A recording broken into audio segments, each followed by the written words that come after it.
उत्तर क्षेत्र के माननीय संघ चालक जी, दिल्ली प्रांत के माननीय संघ चालक जी, संघ के अन्य अधिकारीगण, उपस्थित समाज जीवन के सभी क्षेत्रों में अपनी उपस्थिति की सार्थकता को दर्ज करने वाले सभी सुधी जन, माता भगिनी,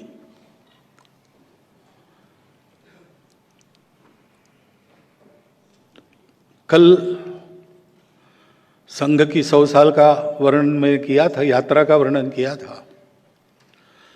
किस प्रकार उपेक्षा और विरोध के वातावरण में संघ स्वयंसेवकों ने अपने निष्ठा के बलबूते स्वयं को दांव पर लगाकर संघ को इन सब कालखंडों से पार किया। और ये सारा करते समय कई कटु अनुभव आए, विरोध हुआ। ये सारा होने के बाद भी संपूर्ण समाज के लिए उनके हृदय में शुद्ध सात्विक प्रेम ही रहा, आज भी है। यही संघ है, शुद्ध सात्विक प्रेम अपने कार्य का आधार है। और इसलिए आज वो समय नहीं रहा, अनुकूलता है, समाज की मान्यता है, विरोध बहुत कम हो गया है और जो है उसकी भी धार भूतरी हो गई है, उसका परिणाम नहीं होता। परंतु इसमें भी स्वयंसेवक यही सोचता है कि अनुकूलता मिली है तो सुविधाभोगी नहीं होना है, अनुकूलता मिली है इसलिए आराम नहीं करना है। तो संपूर्ण हिंदू समाज को संगठित करने के अपने लक्ष्य को पाने तक सतत चलते रहना है।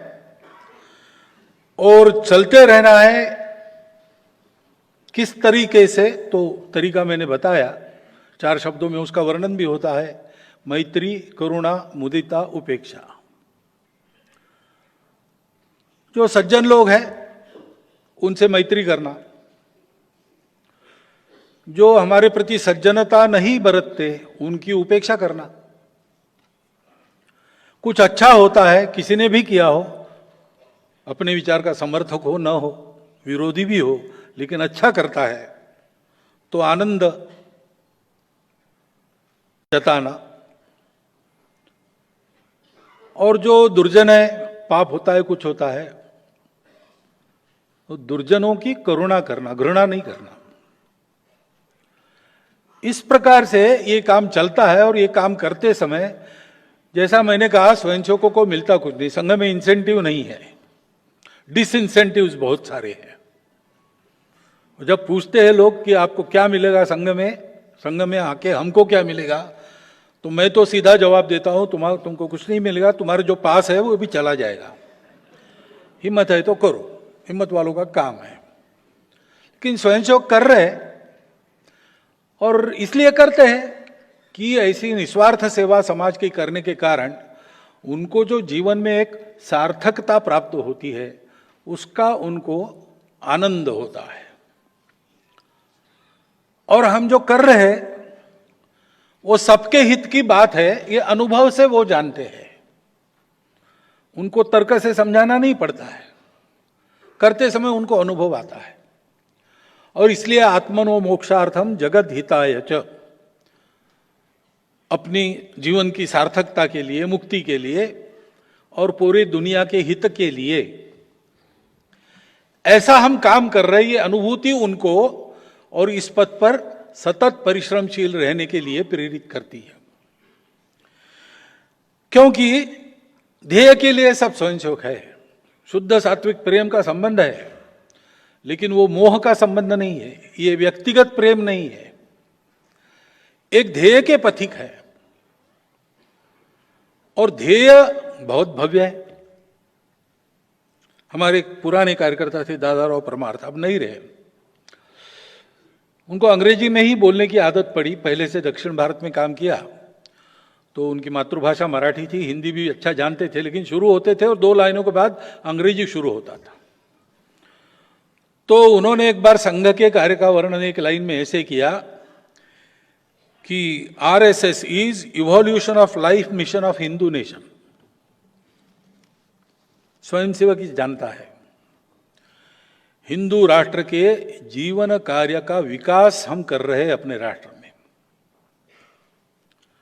So what is the life mission of Hindu nation? तो हमारा हिंदुस्तान जो है उसका प्रयोजन ही है विश्व कल्याण। जैसा मैंने कहा, राष्ट्र नेशन नहीं, हमारे यहाँ नेशन स्टेट होता है। हमारा स्टेट के बावजूद बना राष्ट्र है, क्योंकि जैसा मैंने कहा कि विकास के क्रम में खोजते खोजते दुनिया ने अंदर खोजना बंद कर दिया, भारत ने चालू रखा। बहुत प्राचीन समय की बात है, हिस्ट्री के पहले है। और खोजते खोजते उनको अंदर एक तत्व मिल गया जो सबको जोड़ता है, सब स्तरों पर जोड़ने वाला चौथा तत्व। शरीर मन बुद्धि सब जानते हैं, लेकिन उनको जोड़ने वाला क्या है? व्यक्ति है, समूह है, सृष्टि है। व्यक्ति है, मानवता है, सृष्टि है। जोड़ने वाला क्या है? वो चौथा तत्व। वो हमारे ऋषि मुनि पूर्वजों को मिल गया और उसके जरिए उनको एक तो पता चला कि वास्तविक और शाश्वत सुख इससे मिलेगा, उपभोग से नहीं मिलेगा। उपभोग इंद्रिया करती है, देह नश्वर है, वो समाप्त हो जाता है। और दुनिया अगर चलनी है तो सब लोग अगर उपभोग के पीछे लगे तो स्पर्धा होती है, आपस में झगड़े होते हैं, दुनिया नष्ट होने की नौबत आती है, जैसा हम आज देख रहे हैं। और इसलिए इन उपभोगों पर, बाहरी सुख के दौड़ पर संयम लगाकर हम लोग अंदर खोजे तो अंदर अपने को शाश्वत, कभी फीके न पड़ने वाली सुख का उगम मिल जाएगा, स्रोत मिल जाएगा। उसको पाना ये मनुष्य जीवन का परम लक्ष्य है। और इससे सब लोग सुखी होंगे, सब लोग समन्वय के साथ बाकी सबके साथ रह सकेंगे, दुनिया के कलह समाप्त होंगे, दुनिया में शांति और सुख रहेगा। और दूसरी बात उस तत्व ने सिखाई कि दिखते सब अलग अलग है लेकिन सब एक है। एक है यानी सब अपने हैं। तो हिंदुत्व क्या है, हिंदूनेस क्या है, हिंदू की विचारधारा क्या है, सारांश अगर एक कहना है तो दो शब्द है, सत्य और प्रेम, अपनापन। दुनिया अपनेपन से चलती है, सौदे पर नहीं चलती, कॉन्ट्रैक्ट पर नहीं चलती, चल नहीं सकती। उस अपनेपन को सिखाना सारी दुनिया को, ये उन्होंने तय किया। अब ये करना है तो इक्के दुक्के का काम नहीं, उसके लिए एक फुल फ्लेज्ड एपरेटस चाहिए, एक पूरा राष्ट्र इसमें लगना चाहिए। इसलिए उनकी तपस्या से अपने राष्ट्र का निर्माण हुआ, ऐसा वेदों में वर्णन है। भद्रम इच्छन्त ऋषय स्वरविदहा, विश्व कल्याण की इच्छा रखने वाले, सृष्टि के रहस्य को जानने वाले ऋषियों ने तपो दीक्षाम उपसे दुरग्रे, दुर्धर तप की दीक्षा धारण करके तप किया, ततो उससे राष्ट्रम बलम ओजश्च जातम, हमारे राष्ट्र का, हमारे बल का, हमारे ओज का निर्माण हो। और इसलिए परंपरा से हमारी संस्कृति ने सिखाया है हमको, पूर्वजों का आदेश, एतद् देश प्रसूतस्य सकाशादग्र जन्मनात् स्वम स्वम चरित्रम शिक्षेरन पृथिव्याम सर्वमानव। प्राचीन देश होने के नाते बड़े भाई जैसा इस देश के लोग ऐसा जीवन जिए कि दुनिया का प्रत्येक व्यक्ति आए और जीवन की विद्या भारत के लोगों से सीखे। जीवन की विद्या क्या है? तो जीवन में विविधता है, सृष्टि में विविधता है, परस्पर विरोध भी है, वो विविधता है, टकराती भी है। लेकिन ये सब विविधता एकता का ही आविष्कार है, तो उन सबको मानना, उन सबको संभालना और संभालते हुए साथ लेकर सबको चलना, सब सुखी हो। Maximum good of the maximum people नहीं, सर्वे भी सुखिनः सन्तु, सब सुखी हो, सर्वत्र का भला। हमारी विचारधारा में यही है। और ऐसे चलना तो एक समन्वय स्थापित करना पड़ेगा। उस समन्वय स्थापित करने के लिए मनुष्य को, क्योंकि वो बुद्धिमान है, सृष्टि का स्वामी वो बना है, सृष्टि उससे चलती है, बनती है, बिगड़ती है, उसको अपने ऊपर संयम लाना पड़ेगा, अपना कुछ छोड़ना पड़ेगा। कबूतर है और बाज है, बाज का भक्ष्य कबूतर है। बाज कबूतर का पीछा करने लगा, कबूतर शिबी नाम के राजा के पास जाके बैठ गया। राजा ने पहचान लिया इसके पीछे बाज लगा है, डर गया है, उसको छुपा लिया। बाज आया, उसने राजा को कहा कि यहाँ एक कबूतर आया था, मुझे भूख लगी, उसको खाने वाला हूं मैं। वो कहाँ है? तुमने छुपा के रखा है, उसको छोड़ो। तो शिबी राजा ने कहा वो शरणागत है, उसकी रक्षा करना मेरा धर्म है, मेरी प्रजा है, उसकी रक्षा करना मेरा धर्म है, मैं तुमको उसे खाने नहीं दूंगा। अब देखो, सृष्टि में विविधता है और परस्पर विरोधी भी है। एक तरफ बाज है, एक तरफ कबूतर है। कानून से चलते, केवल कानून से, तो बुद्धि का तर्क है। वो क्या कहेगा? या तो कबूतर को मारो या तो बाज को मारो, देयर इज नो सॉल्यूशन। वो बाज कहता है शिवी राजा को कि तुम धर्म की दुहाई दे रहे हो, लेकिन मुझे प्रकृति ने धर्म दिया है मांस खाना, मैं उसको नहीं खाऊंगा तो तुम्हारे जैसे शाक सब्जी खा के नहीं जी सकता। तुम मेरे धर्म की हानि कर रहे हो और अपने धर्म की दुहाई दे रहे हो, ये धर्म नहीं है। क्योंकि धर्म पहले, मध्य में, अंत में, सदा सर्वदा सर्वत्र सबके लिए सुखदायी ही होता है। जहां दुख पैदा होता है वो धर्म नहीं है। अब ये समस्या है, और इसका धार्मिक निदान क्या है? शिबी राजा कहेगा तुम्हारी बात ठीक है, तुमको मांस खाए बिना तुम्हारा जीवन नहीं चलेगा और अपना जीवन चलाना है, प्रत्येक का धर्म है। तो तुम्हारा भी धर्म रहे, कबूतर भी बचे, मेरा भी धर्म रहे। तो तुमको मांस खाना है, कबूतर का ही खाना है, ये नियम नहीं है। कबूतर के वजन के बराबर मेरा मांस काट के मैं देता हूं, तुम खाओ। मनुष्य को धर्म को रखना पड़ता है, उसके लिए त्याग करना पड़ता है, और धर्म की रक्षा करने से सबकी रक्षा होती है, सारी सृष्टि ठीक चलती है। जो डाइवर्सिटीज है उसका मैनेजमेंट ठीक से होता है, बिना किसी डाइवर्सिटी को समाप्त किए होता है। आज का विश्व अगर हम देखते हैं तो ये बात अभी नहीं है विश्व के पास, भूल गया है विश्व। 300 350 वर्षों के पहले से जो धीरे धीरे जड़वाद बढ़ा और अति पर पहुंच गया, व्यक्तिवाद बढ़ा और अति पर पहुंच गया, केवल जड़वादी और उपभोगवादी विचारों के कारण, कंज्यूमर और क्रैश मटेरियलिज्म के कारण जो जीवन की विधा बनी उसमें भद्रता नहीं रही, संस्कार नहीं रहा। तो हम देखते हैं आज विश्व के देशों की स्थिति, समाज में धीरे धीरे क्या बढ़ रहा है। जो 7 सामाजिक पाप गांधी जी ने कहे थे वो बढ़े हैं, सभी जगह हो रहा है। Wealth without work, pleasure without conscience,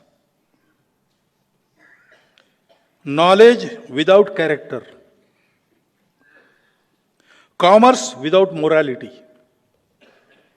science without humanity, religion without sacrifice, और politics without principles। Mahatma ji ने कहे हैं ये 7 सामाजिक पाप है। ये पाप सर्वत्र बढ़ रहा है। उपाय क्या है?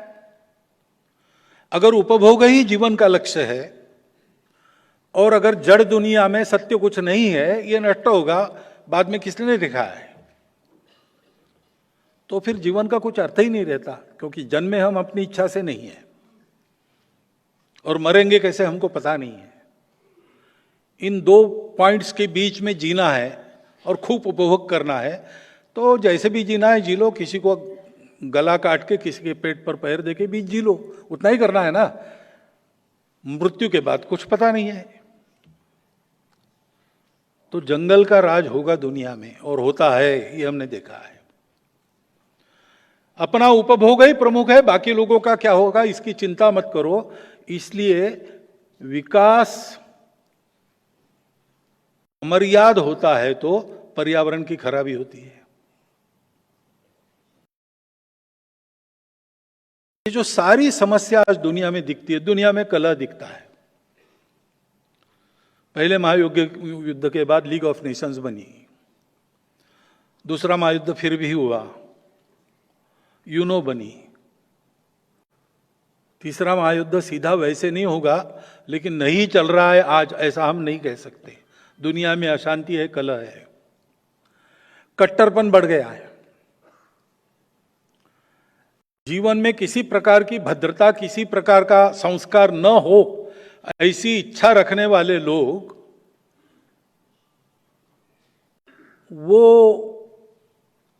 इस कट्टरता का प्रचार करते हैं। हमारे मत के विरोधी जो बोलेगा उसको हम कैंसल कर देंगे। ये जो नए शब्द आए ना, वोकिज्म वगैरह वगैरह, ये बहुत बड़ा संकट है, सब देशों पर है, अगली पीढ़ी पर है। सब देशों के अभिभावक लोग चिंतित है, बड़े लोग चिंतित है। क्यों? क्योंकि संबंध ही नहीं कुछ, हम सब अलग अलग है, जोड़ने वाला तत्व नहीं है।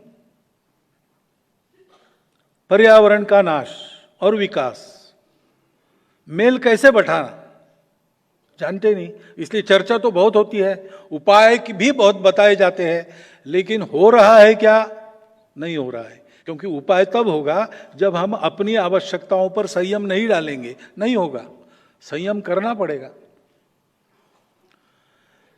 और इसलिए इस एक अधूरी दृष्टि से चल रही दुनिया को 180 डिग्रीज अपने आउटलुक को बदलना पड़ेगा। और वो आउटलुक है धर्म। धर्म यानी रिलीजन नहीं, पूजा पाती खान पान वगैरह इन सबसे परे धर्म है। मोक्ष के तरफ ले जाने वाले रास्ता यानी रिलीजन है।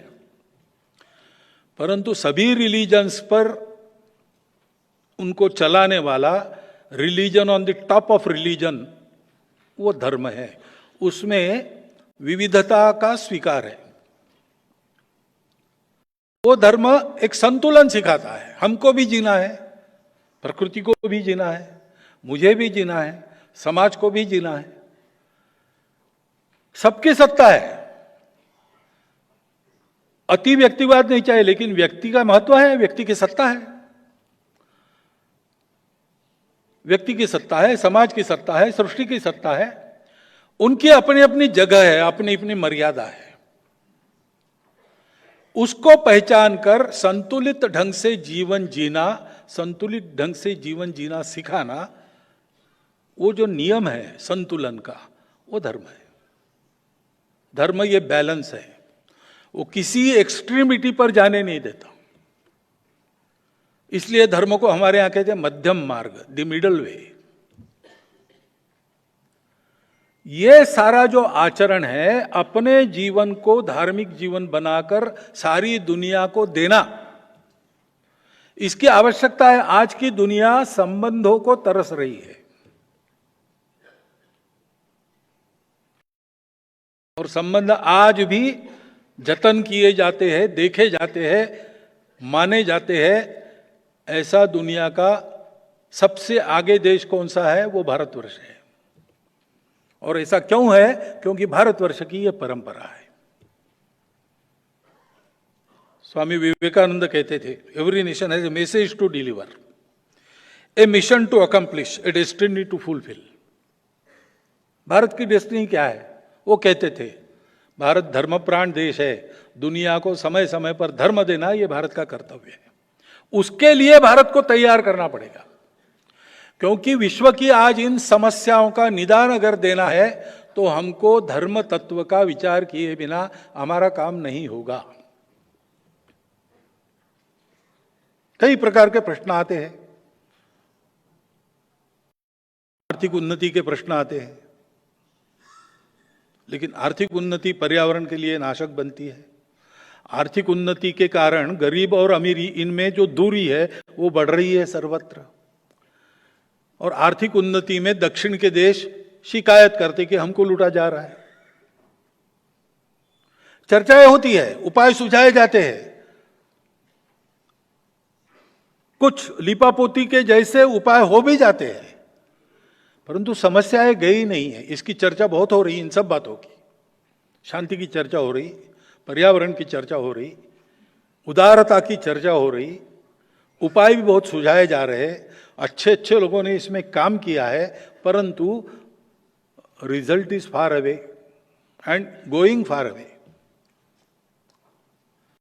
क्योंकि प्रामाणिकता से इसको सोचकर इसके लिए आवश्यक संयम त्याग जीवन में लाना, इसके लिए आवश्यक संतुलित विचार अपने बुद्धि का बनाना,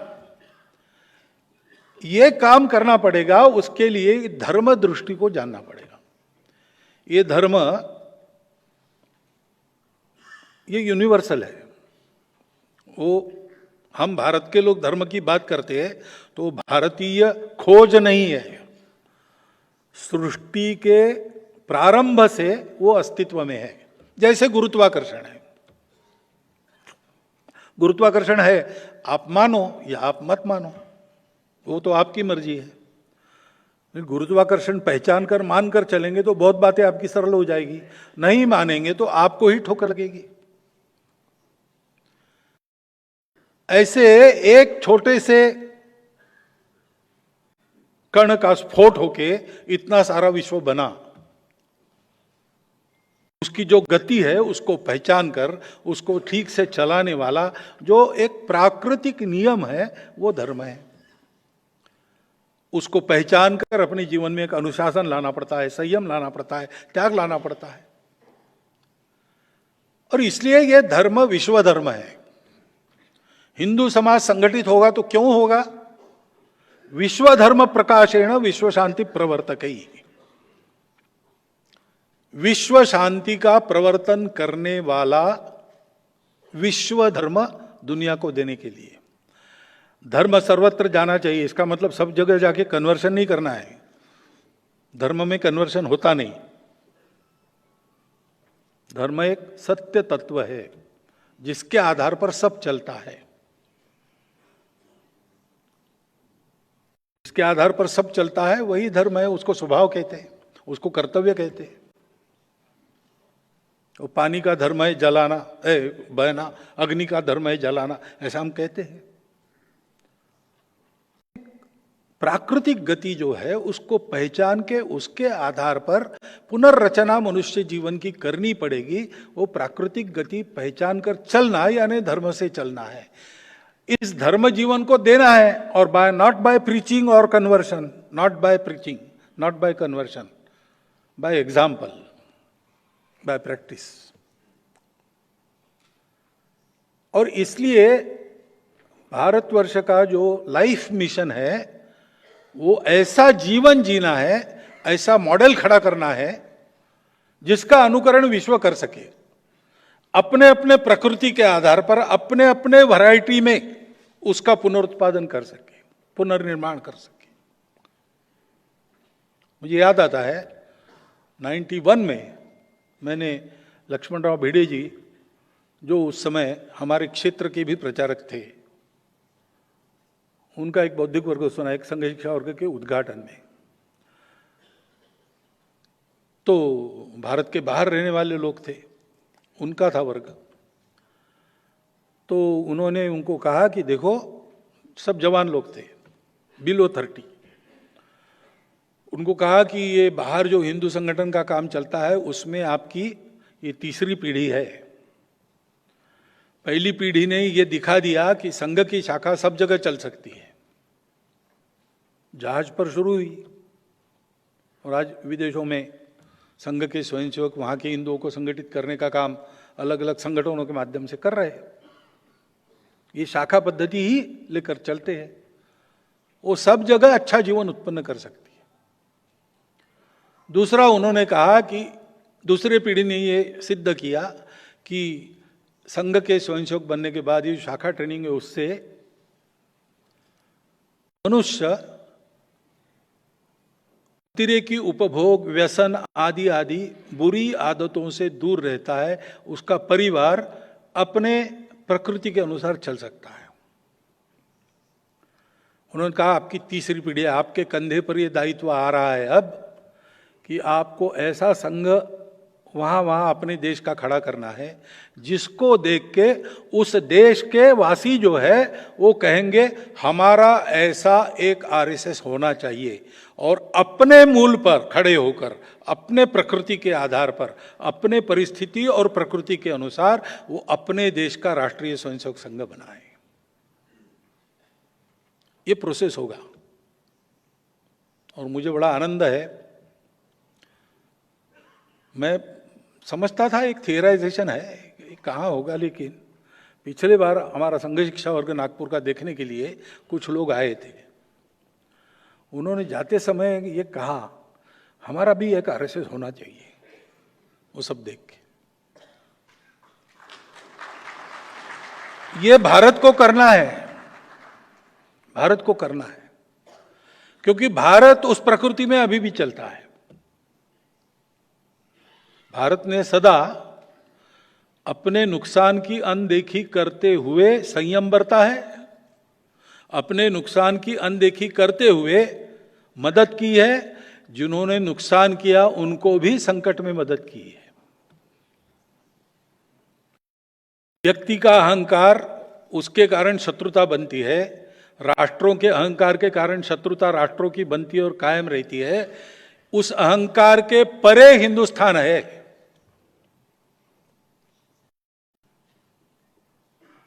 लेकिन व्यक्ति जीवन से लेकर तो पर्यावरण तक सारी बातों में कैसा रास्ता हो, ये दिखाने के लिए भारत के समाज को अपना उदाहरण पेश करना पड़ेगा। अब ये बात 40 साल पहले भी हमारे द्वितीय सरसंघ चालक पूजनीय गुरु जी, उनके भाषणों में कई बार आई है। जो भैया सरसंघ चालक थे, उसके बाद उन्होंने सुदर्शन जी को सरसंघ चालक बनाया। उसके पहले 1-2 प्रतिनिधि सभा पहले उनका प्रतिनिधि सभा में उन्होंने कहा था कि अब हमको विश्व की बात करनी चाहिए। तो विचार तो पहले से था, परंतु ये विचार बोलने में तो था हमारे, लेकिन हम कहते किसी को, आज जो मैं बोल रहा हूं वो उस समय अगर मैं बोलता, एक तो बुलाने से आप आते नहीं, क्योंकि हमारी वो स्थिति नहीं थी, और आकर भी आप सुनते नहीं। अगर सुनते तो कहते कि ये कुछ सपना देख रहे, ये होने वाला है नहीं। भारत की भी वैसी स्थिति नहीं थी, आज है। आज भारत की वैसी स्थिति है, आज संघ की ऐसी स्थिति है। जो मैंने कहा अनुकूलता है, क्यों है? सारा समाज मानता है, विचार को मानता होगा, नहीं मानता होगा, परंतु हमारी साख को मानता है, उसका विश्वास है। और इसलिए हम कुछ बात कहते हैं तो समाज सुनता है। इसलिए 100 साल पूरे हो रहे हैं, आगे का पड़ाव क्या है? आगे का ये पड़ाव रहेगा हमारा कि जो हम संघ में कर रहे हैं वो सारे समाज में हो। चरित्र निर्माण का काम, देशभक्ति जगाने का काम,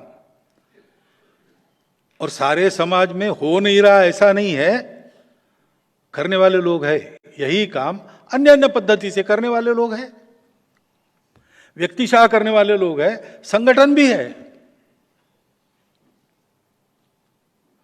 उत्तम चारित्र संपन्न जीवन निर्माण करना अपने उदाहरण से, ऐसा जीवन जीने वाले व्यक्ति है।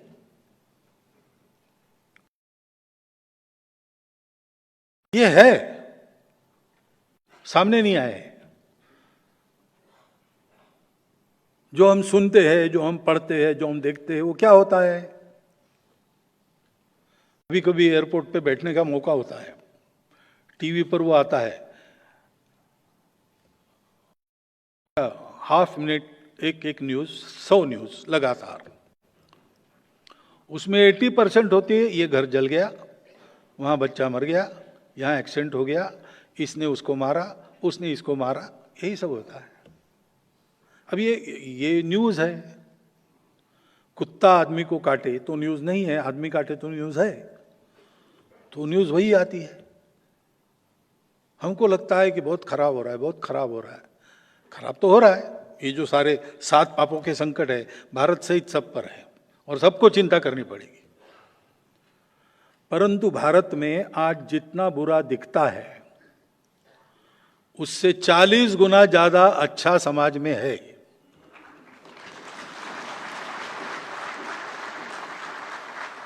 कोई केवल मीडिया रिपोर्ट के आधार पर भारत का मूल्यांकन करेगा तो वो गलत ही होगा। हम प्रत्यक्ष जानते हैं, मिलते हैं हमको लोग जो अपना कुछ बिना लाभ के सेवा कर रहे हैं, गरीब लोग सेवा कर रहे हैं। अरे भाई तुम्हारे अपने खाने के लाले ये क्यों करता है तू? पूछा मैंने एक को, प्राइमरी टीचर था, नौकरी छोड़ दी,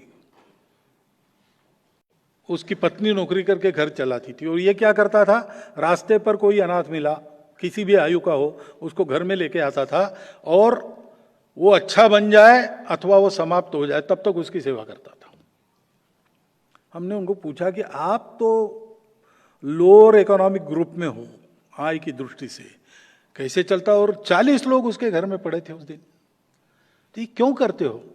तो बोले मुझे अच्छा लगता है, मुझे समाधान मिलता है। ऐसे बहुत लोग हैं भारत में। धर्म का व्याख्यान मैं यहां दे रहा हूं, लेकिन धर्म को जीने वाले गांव गांव में मिलेंगे आपको, शहरों की झुग्गी झोपड़ियों में भी मिलेंगे। ये सारा जो भारत का बल है जो आज बिखरा है लेकिन सक्रिय है, उसको एक पूरक रचना में बांधना है।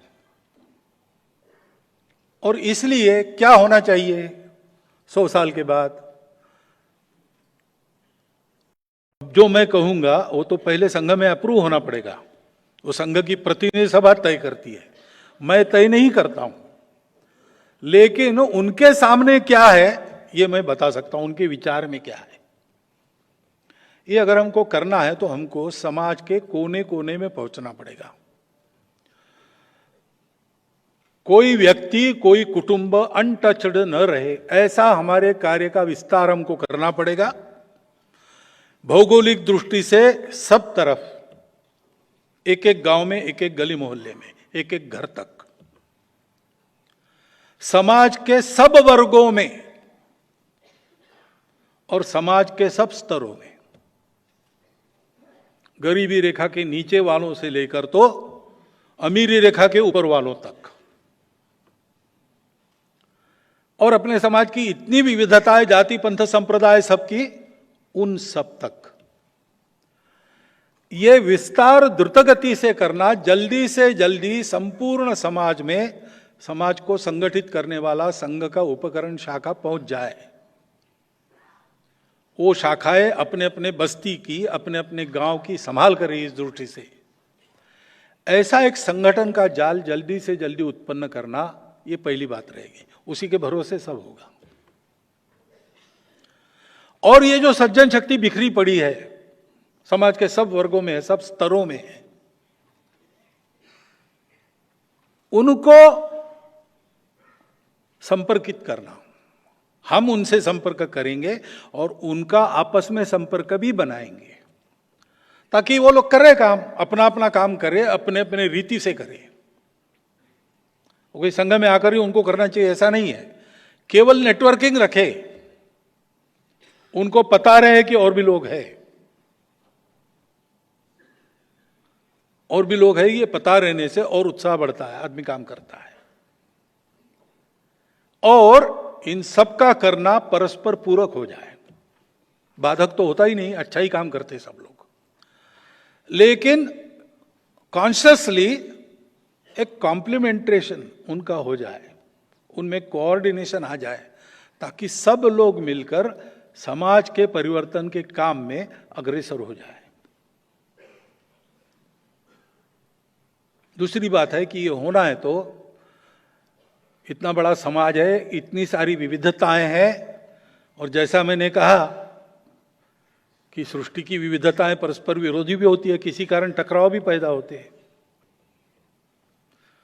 तो समाज में अविश्वास और दुर्भावना है तो समाज इकट्ठा होकर कोई काम डिलीवर नहीं कर सकता। इतना बड़ा काम समाज को करना है तो उसको तैयार होना पड़ेगा।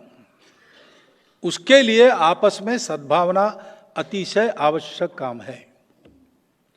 तो हम प्रयास करेंगे कि समाज के ऐसे सब जो वर्ग है, उनको चलाने वाले लोग होते हैं, उनके मुखिया लोग होते हैं, उनके ओपिनियन मेकर्स होते हैं, ऐसे लोगों में परस्पर नित्य संबंध बना रहे और परस्पर नित्य संबंध के चलते वो मिलते रहे और मिलकर वो 3 काम करे। जिस वर्ग से वो संबंधित है उस वर्ग की उन्नति, भौतिक और नैतिक दोनों प्रकार की, रूढ़ि कुरीतियों से उनकी मुक्ति, उनके जीवन में सुधार, उसके साथ साथ उनको ये एहसास हो सबको, अपने वर्ग के लोगों को, कि हमारा एक वर्ग है समाज का, हमारी एक विशिष्टता है, लेकिन उसके बावजूद हम इस पूरे समाज के अंग है, पार्ट एंड पार्सल। ये पूरा समाज रहेगा तो हमारा अस्तित्व रहेगा और हमारा बढ़ना पूरे समाज के बढ़ने का कारण होना चाहिए। ये एक समझदारी उनकी बने, ये पहला विषय है। दूसरा विषय है कि ऐसे सब वर्गों के लोग मिलकर जब बात करेंगे तो सोचेंगे कि जिस भौगोलिक कार्यक्षेत्र में हम हैं उस कार्यक्षेत्र में अगर कोई अभाव है और अगर कोई समस्या है तो उस समस्या का निरसन और अभाव की पूर्ति हम अपने बलबूते कितनी कैसी कर सकते हैं उसको तय करना और अगले मिलने के पहले उसको पूरा करना। तो जो पहली बात कही मैंने कि हम पूरे समाज के अंग हैं, ये भाव और पक्का होगा, वो अनुभूत बात हो जाएंगी। और तीसरी बात है कि हम सब लोग मिलते हैं आपस में, हम वर्गों में कोई दुर्बल वर्ग अगर है तो उसके लिए हम सब मिलकर अगली बैठक के पहले क्या करेंगे, क्या आवश्यक है, वो हम हमारे बलबूते कितना और कैसा कर सकते हैं, वो तय करके उसको पूरा करना। ये एक समाज के स्वभाव में आ जाए, वो एक सहज स्वाभाविक प्रक्रिया बन जाए, इसका प्रयास हम लोग करेंगे।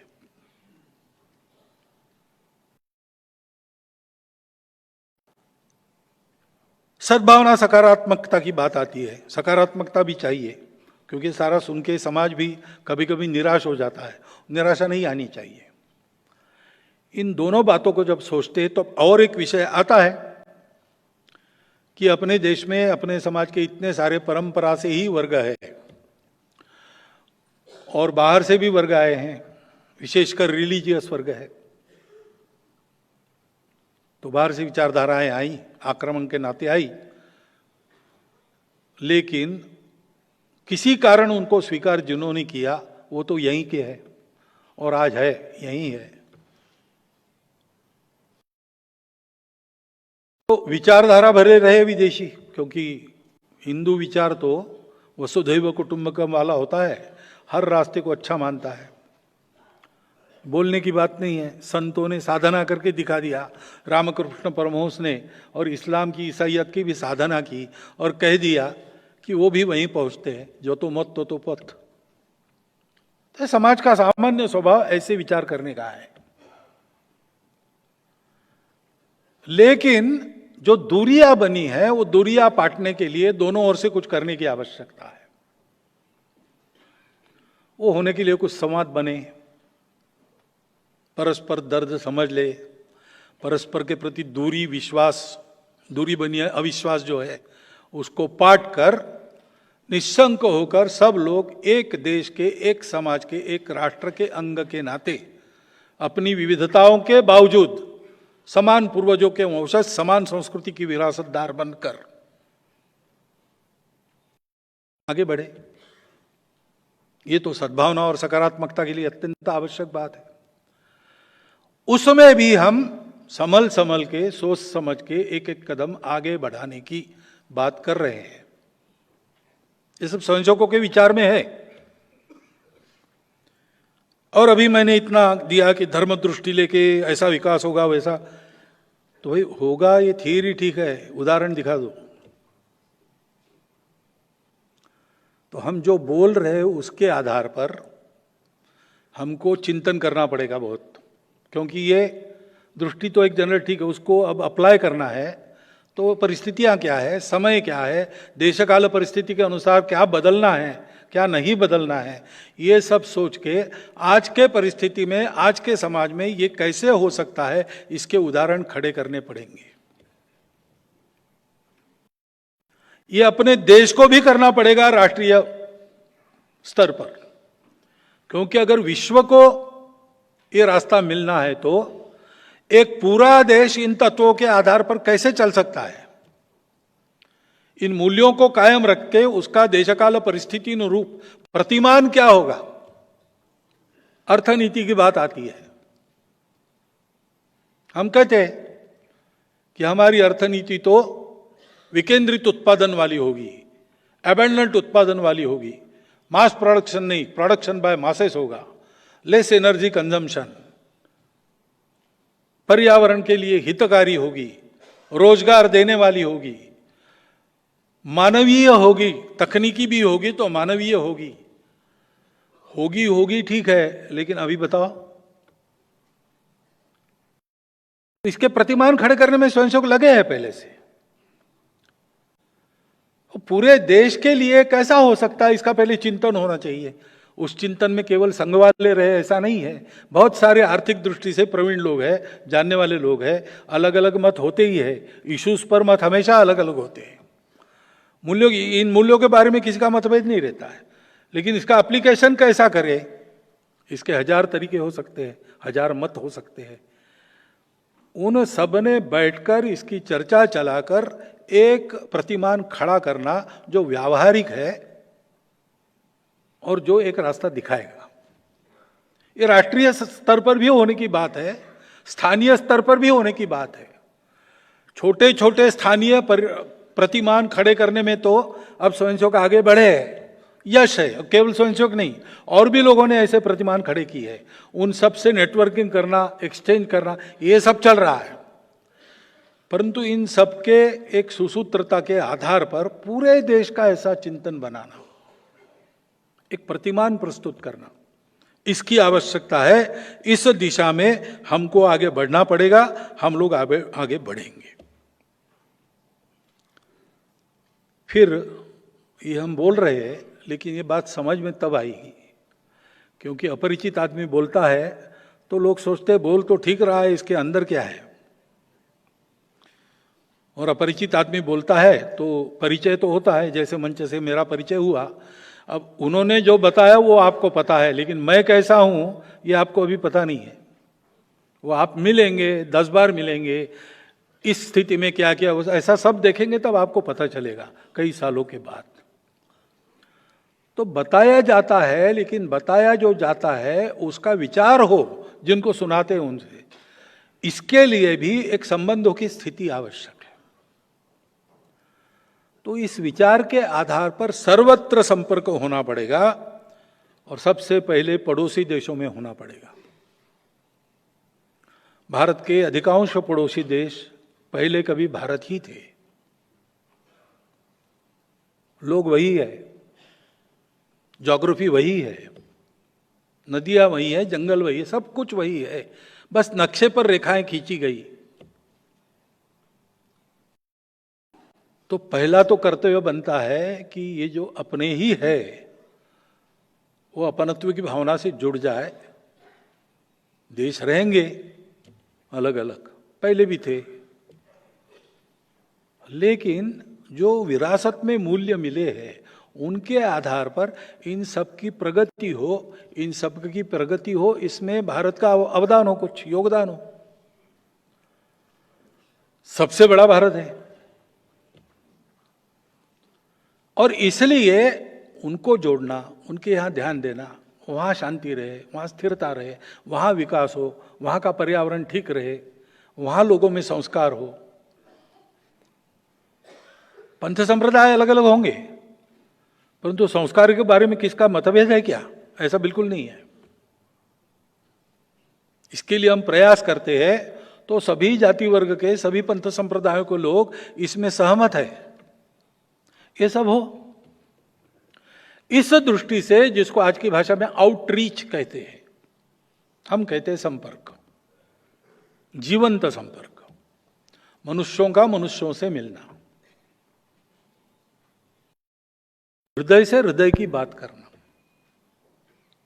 Man to man contact, heart to heart talk, यह शुरू होना चाहिए। उसमें से जो विकसित होगा, उस वातावरण के चलते ये संबंध परस्पर पूरक बनेंगे, अच्छे बनेंगे, विश्व के लिए उपकारक बनेंगे। इस दृष्टि से हम क्या कर सकते हैं, ये भी स्वयंसेवकों के मन में चलता है।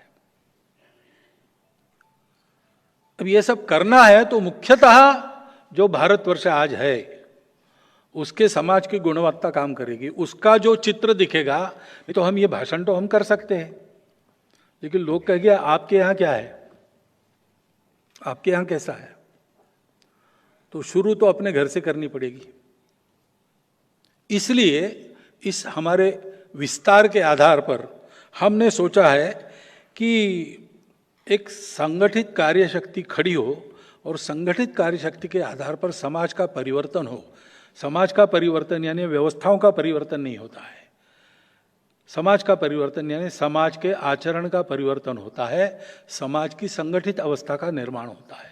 उसके आधार पर व्यवस्था बदलती है, नहीं तो व्यवस्था बदलती नहीं। कोई व्यवस्था अपने आप को बदलती नहीं है। समाज तब बदल सकता है जब वो गुण संपन्न हो, संगठित हो, उसके सामने एक स्पष्ट दृष्टि हो, उसका आचरण वैसा हो। तो आचरण से बात शुरू करनी है, तो इस आचरण में परिवर्तन लाने वाले कुछ काम हमने शुरू किए हैं, आपके कान पर आए भी होंगे। लेकिन फिर एक बार मैं उल्लेख करता हूं, क्योंकि अब हम स्वयंसेवक और उनके घरों में ये काम हो, उसके आधार पर अड़ोस पड़ोस के समाज को उसमें सहभागी करते हुए समाज में ये प्रवर्तित हो। उन 5 कामों को हम कहते हैं पंच परिवर्तन। बहुत सरल काम है, कोई साधन नहीं चाहिए, कुछ नहीं चाहिए, करने की इच्छा चाहिए। करने कैसा है उसका एक उदाहरण चाहिए। उदाहरण स्वयंसेवक बने, एकदम 100% नहीं बन सकते, 100% बनते तक रुक भी नहीं सकते, क्योंकि अर्जेंट नीड है। इसलिए स्वयंसेवक 5 कदम आगे जाए, आज है, और समाज को हम साथ में बुलाए। इसका एक फायदा है, स्वयंसेवक 10,000 कदम आगे जाकर समाज को बुलाएंगे, समाज आएगा नहीं, हमारे बस की बात नहीं कहेगा। लेकिन 5 कदम आ गया तो आसानी से आता है। ऐसे ये 5 काम है, आपको पता है, जो सामाजिक पापों की बात है, संस्कारहीनता के कारण, संबंधों के अज्ञानता के कारण जो होती है, उसको ठीक करने के लिए कुटुंब प्रबोधन। बच्चे, विशेषकर नई पीढ़ी पढ़ी लिखी, उसका माइंडसेट इंडिविजुअलिस्टिक बनते चला जा रहा है। उसका मोबाइल क्या कर रहा है, वो मोबाइल में देखने के लिए परमिशन लेनी पड़ती है आजकल, ऐसा है। सब प्राइवेट रहता है, वो क्या कर रहा है वो बताता नहीं। हम पूछेंगे तो लिमिटेड बताता है, ज्यादा पूछेंगे तो उसको लगता है कि ये टायरनी है। जो उसको फीड किया गया है वैसा कर रहा है। अब ये संबंधहीनता की ओर जाने वाला रास्ता है, जिसके दुष्परिणाम हम देख रहे हैं सर्वत्र। उसको ठीक करना है तो बचपन से अपने परिवार में उसको इसका ज्ञान होना चाहिए। और इसलिए परिवार के सब लोगों ने सप्ताह में एक बार बैठना, निश्चित समय पर घर पर रहना, श्रद्धानुसार भजन करना, घर में बनाया हुआ भोजन मीन मेघ निकाले बिना करना, और उसके बाद 3-4 घंटा गपशप करना। डिक्टेशन कुछ नहीं देना, गपशप करना।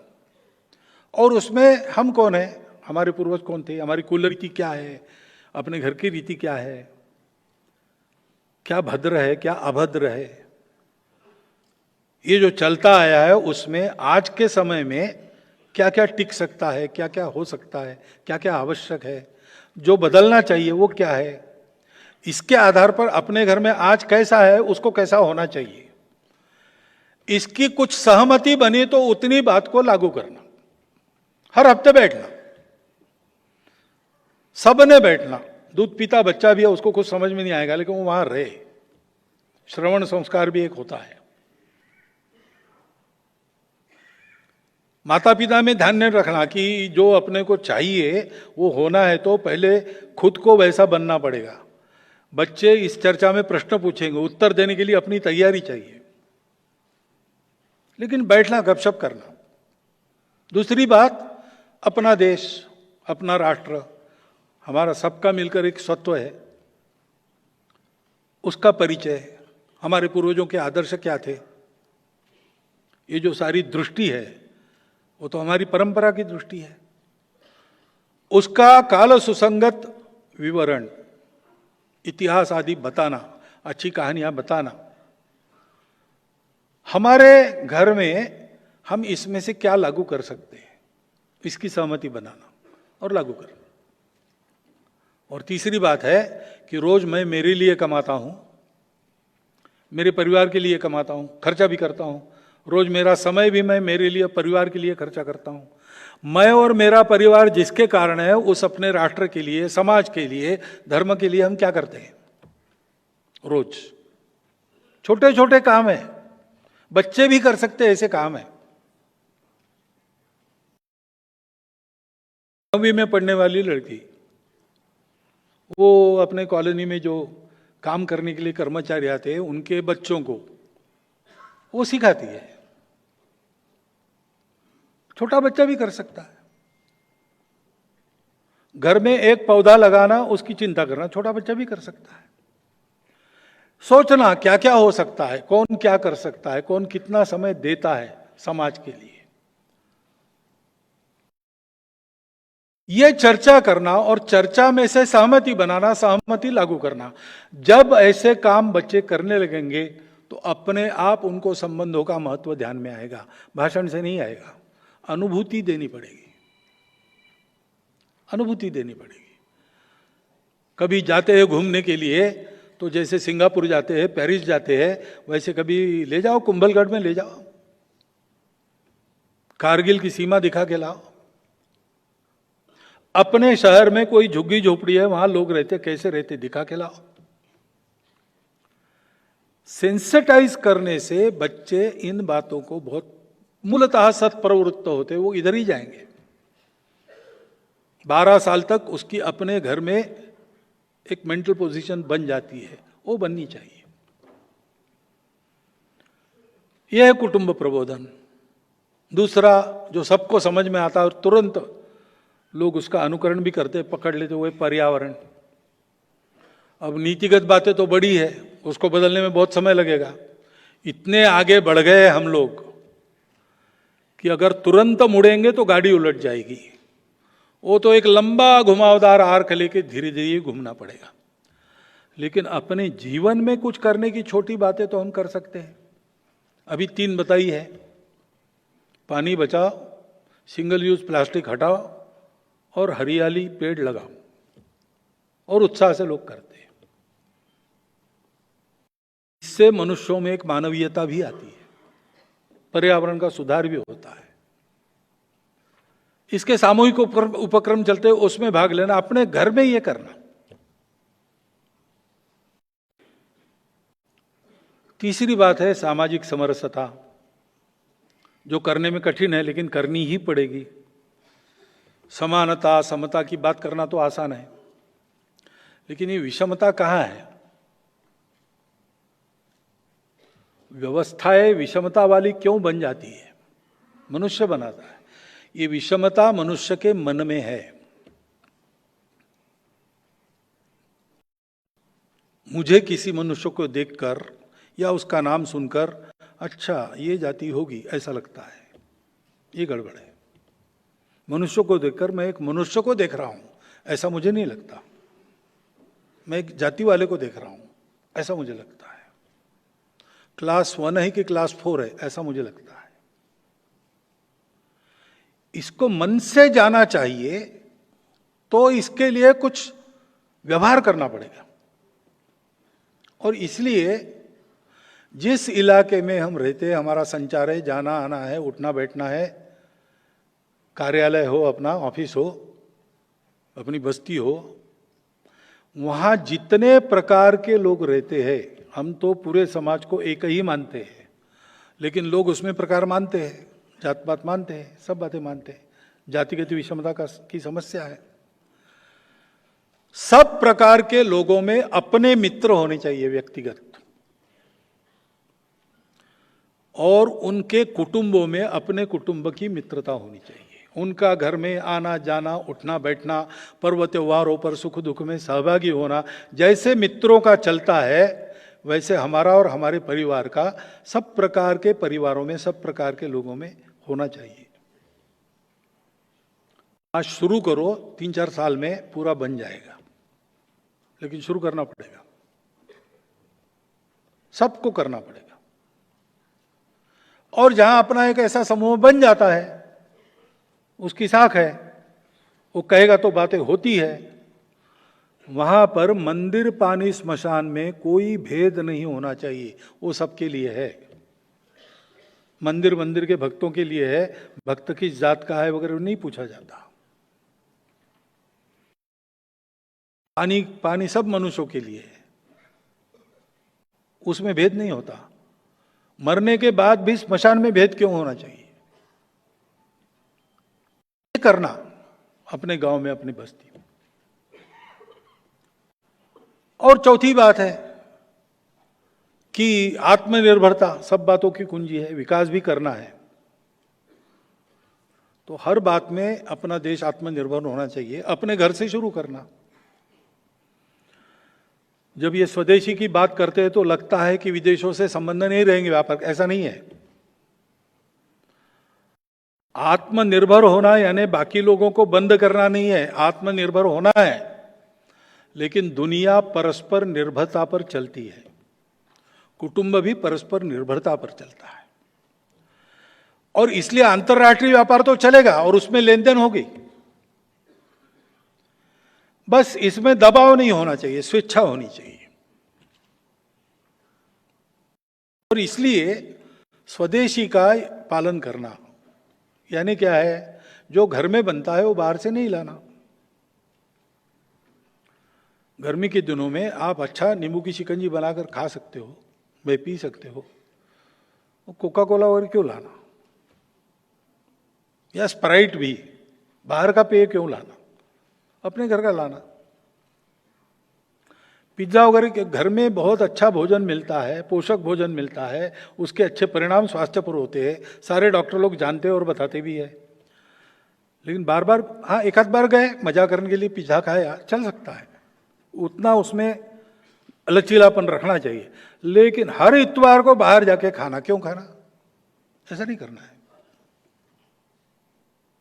ऐसी कुछ बातें, और जो अपने गांव में होता है बाहर से लाने से अपने गांव के रोजगार को मार पड़ती है। अपने गांव का खरीदो, अपने राज्य में कार्य बनती है वहीं से खरीदो, सस्ती मिलती है इसलिए बाहर के राज्य से क्यों खरीदते हो। हरियाणा से सस्ता पेट्रोल ऐसा बोर्ड मिलता है कभी कभी, अरे भाई हम जहां के हैं वहां का खरीदो, क्योंकि उस पर पेट चलता है। ऐसे ही अपने देश में जो बनता है वो बाहर से लाने की जरूरत नहीं है, जीवन आवश्यक है और अपने देश में नहीं बनता, बाहर से लेंगे। देश की नीति में स्वेच्छा से अंतर्राष्ट्रीय व्यवहार होना चाहिए, दबाव में नहीं जाना चाहिए। यह स्वदेशी है। क्या लेना, कितना लेना, बाहर से इन्वेस्टमेंट लाना नहीं लाना, ये इश्यूज है, उस समय के प्रश्न है, परंतु तत्व ये होना चाहिए,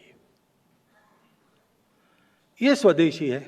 और दूसरी बात है, अपने घर के चौखट के अंदर अपनी भाषा चाहिए, अपनी वेशभूषा चाहिए। स्वभाषा स्वभूषा, भाषा भूषा भजन भोजन, अपने घर के अंदर अपना चाहिए, अपनी परंपरा का चाहिए। भ्रमण और भवन भी, अपना भवन अपनी परंपरा से होना चाहिए। बहुत अच्छा घर बनाया और पूजा घर नहीं बनाया तो हिंदू परंपरा का घर नहीं होगा। पूजा घर रहता है, अच्छे स्थान पर रहता है। पूजा घर बनाने को कहा तो कर रहे, तो सीढ़ी के नीचे तो त्रिकोण एक आता है ना, उसमें बना दिया। ऐसा नहीं करना। ठीक से भाषा भूषा भजन भवन भ्रमण भोजन, भ्रमण यानी वही मैंने कहा कि कुंभलगढ़ लेके जाओ लोगों को, जाओ पेरिस सिंगापुर भी देखो, दुनिया देखनी चाहिए, लेकिन कुंभलगढ़ भी देखो और झुग्गी झोपड़ी भी देखो, अपने लोग हैं वहां रहने वाले, अपने बंधु हैं। कल हो सकता है उसमें से एक आधा अरबपति बने और अपने सामने बड़ी बिल्डिंग बनाए। इस अपनत्व के साथ अपने घर के चौखट के अंदर अपना व्यवहार करना। ठीक है, फुल पैंट में रहना पड़ता है, पाश्चात्य वेश में रहना पड़ता है, कोई विरोध नहीं। वैसे देखा जाए तो अपना वेश पराया वेश नहीं होता, जो विधिवत कन्वीनियंट है वो पहनना, परंतु हमको धोती पहनने आती ही नहीं, ऐसा नहीं होना चाहिए। हमारे देश के आबोहवा के अनुसार हमारी ये परंपरागत वेश बने हैं, कम से कम पर्व त्योहारों पर उसको पहनना चाहिए। ये स्वबोध है। अपना हस्ताक्षर हम कर नहीं सकते अपनी भाषा में, छोटी बात है, बदल दो। अगर अंग्रेजी में करते हो तो अपनी भाषा में करो, जहां आवश्यक है वहां अपनी भाषा के शब्द प्रयोग करो। यह वृत्ति है। स्व का बोध होने से जो आदमी बनता है, स्व के आधार पर ही प्रगति होती है। ये चौथा है। और पांचवा है, हर हालत में संविधान नियम कानून इसका पालन करके चलना। कोई भड़काऊ बात हो गई, कानून हाथ में नहीं लेना। उसने हमको चिढ़ाया, उसने हमारा अपमान किया, उसने हमारे श्रद्धा को गाली दी, इसलिए हम उसको, ये नहीं, ये है ना तो ये गुनाह है, गुनाह है, पुलिस में जाओ। पुलिस कुछ करे इसके लिए थोड़ा सा छोटा सा आंदोलन करना पड़े, करो। तरीके हैं, ये सारे विरोध करने के तरीके हैं। अपवाद केवल एक है, अभी सामने प्राण पर ही संकट है, कुछ किया नहीं तो मारा ही देगा, तब तो आत्मसंरक्षण का अधिकार सबको है, परंतु ऐसा बहुत कम बार होता है। ऐसा एकाध मौका एकाधे की जिंदगी में आता है, तब की बात होती है। लेकिन सामान्य रूप से कुछ भी प्रोवोकेशन हुआ कि तुरंत टायर जलाओ, पत्थर फेंको, ये नहीं होना चाहिए। हाथ में कानून लेके बात नहीं करनी चाहिए। इसका लाभ लेते हैं उपद्रवकारी लोग, इसका लाभ लेते हैं, हमको तोड़ने में इसका उपयोग करते हैं। और प्रोवोक नहीं होना और गैर कानूनी आचरण नहीं करना, अपने बिल समय पर भरना, लाइसेंस आदि एक्सपायर होने के पहले रिन्यू करना, ये सब अपने देश के लिए करने के काम है। दैनंदिन जीवन में देशभक्ति क्या होती है? एक जमाना था तब देश के लिए फांसी झूलना पड़ता था, तो हंसते हंसते फांसी गए अपने पूर्वज। लेकिन आज देश के लिए 24 घंटा जीने की जरूरत है, और वो जीना ऐसे होता है छोटी छोटी बातों में भी समाज का, देश का, सबका ख्याल करके अपने आप को रखना। मैंने एक लोटा पानी डाला तो क्या होगा? अकाल पड़ा तो राजा ने कहा कि शिवजी का अभिषेक करो दूध से, सब लोग एक एक लोटा दूध लेके आओ। एक चतुर आदमी था, उसने सोचा सब लोग दूध डालेंगे, मैं एक लोटा पानी डालूंगा, किसको समझ में आएगा? तो गया, देखता है तो सब पानी ही है वहां, क्योंकि सभी लोग अक्लमंद थे। ऐसे विचार नहीं करना है। मेरे से शुरू होगा, मेरे घर से शुरू होगा, समाज में जाएगा, समाज में जाएगा तो भारत में आएगा, भारत दिखेगा तो फिर दुनिया देखेगी, तो फिर हमारी इन बातों में कुछ दम है ऐसा उनको लगेगा। इस दिशा में समाज को अग्रसर करने का काम करना हमारे संघ ने ये करना चाहिए, हम इसको करेंगे। इस प्रकार की चर्चा स्वयंसेवकों में चल रही है। उस चर्चा के बाद निर्णय होगा, और निर्णय में इतना लग रहा है लोगों को इसमें से कई बातें तो होगी, पंच परिवर्तन बात तो होगी ही होगी, लेकिन बाकी भी बातें मैंने की है उस दिशा में आज नहीं कल होना है। आज होना है कि नहीं उसका निर्णय हमारी प्रतिनिधि सभा करेगी, हमारी सरकारेबाजी बताएंगी। परंतु ये सब करना है क्योंकि भारत बने, हम रहे या ना रहे, भारत ये रहना चाहिए। ये मेरे लिए भी रहना चाहिए, आपके लिए भी रहना चाहिए, ये भारत के अपने लिए भी चलना, ये दुनिया के लिए भी रहना चाहिए, क्योंकि इस धर्म को देने वाला दूसरा नहीं है, हमको देना पड़ेगा। ये हमारा काम है, अहंकार नहीं इसमें करना। हम कोई तिस्मार खा है सारी दुनिया को छड़ी लेके सिखाएंगे, ये विश्व गुरु पद नहीं है। विश्व गुरु पद है अत्यंत विनम्रता से जाना, अपने आचरण से सिखाना। एक बंगाली कविता में कहा है, हिंदू कीर्ति सिंधु मथित अमृत भांडा हाथी, बाहिरे विश्व तव वीर सु तुम्हारे आशीष मांगे। हे भारत माता, तुम्हारी कीर्ति से मथित ये पात्र लेकर बाहर विश्व में तुम्हारे जो लोग हैं, तुम्हारे जो पुत्र है, वो तुमको आशीर्वाद मांग रहे। तादेर मुखेर मधुमय बानी सुने थेमे जाए शोभानानी। उनकी मधुर वाचा सुनकर विश्व के कलह समाप्त हो रहे। से महादिनेर महा इतिहास चित्त भोरिया। ऐसा इतिहास जिस दिन बनेगा उसको चित्त भर के श्रवण करो। भारत का ये विश्व में समय समय पर अवदान होना ये ईश्वरीय योजना है। उसके लायक हम सबको बनना है, अपने देश को बनाना है। और राष्ट्रीय स्वयंसेवक संघ इसीलिए है the evolution of life mission of Hindu nation. और इसलिए ये किसी का है और किसी का नहीं, ऐसा नहीं है, सबका है। मतांतर अनेक होते हैं, पार्टियां अनेक होती है, स्वार्थ अलग अलग होते हैं। इन सबसे परे जाकर केवल और केवल देश का तेरा वैभव अमर रहे मां, हम दिन चार रहे न रहे, इस प्रकार का विचार करके अपनी सारी योजना करके संपूर्ण समाज को ही संघ बनाने का ये काम है। संघ को ये अहंकार नहीं है, संघ को ये चाहिए भी नहीं कि कल क्रेडिट बुक में लिखा जाए कि ये संघ के कारण हुआ। संघ चाहता है कि इस देश के समाज ने एक ऐसी छलांग लगाई, ऐसी छलांग दिखाई, जिसके चलते भारत का काया पलट तो हुआ ही, संपूर्ण विश्व में एक सुख शांतिपूर्ण नई दुनिया खड़ी हो गई। ये करने के लिए संघ का काम है। इसको आप संघ के अंदर आके देख सकते, जो मैं बोल रहा हूं वो सारा वहां है।